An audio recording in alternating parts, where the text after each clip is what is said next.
Haïti a fait une défaite forcée dans le match face à l'Écosse. Il y a 3 causes qui font que la sélection haïtienne a perdu ce match hier. La première cause, c'est l'arbitre.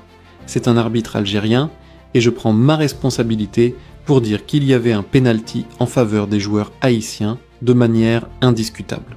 Vous voyez, je ne dis pas 2 ou 3, mais je dis qu'il y avait un penalty, malgré le fait que l'Écosse a fait plusieurs fautes graves sur un joueur qui s'appelle Isidore.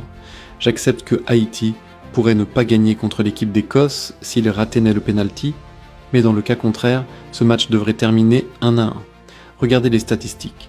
L'Écosse a pris 3 cartons jaunes, pendant qu'Haïti en a pris seulement un.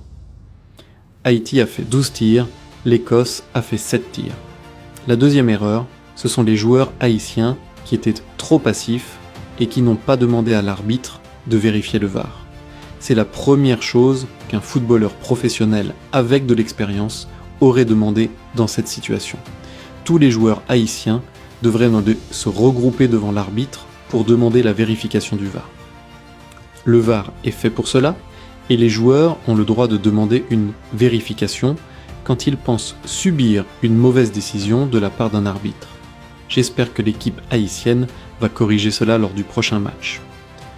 La troisième cause, c'est l'entraîneur qui a fait une petite erreur avec des changements trop tardifs.